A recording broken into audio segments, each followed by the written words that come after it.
Quick question on Sure. Iran.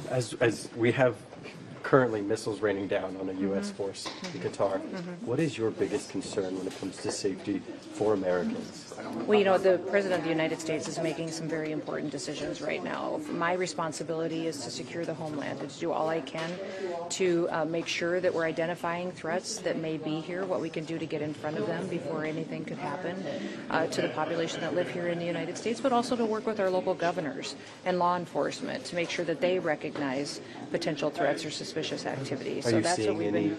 We have not seen any currently, but I do know that I'm going to leave here and go get some intelligence briefings and need to get into a secure area for some new information. So I'll know more later. Thank you. Is DHS particularly concerned about the 1,500 internationals that entered during the Biden administration, or were arrested rather, and then half of whom are within the U.S.? No, we did see thousands of people come into our country over an open border under the Biden administration that came from the Middle East.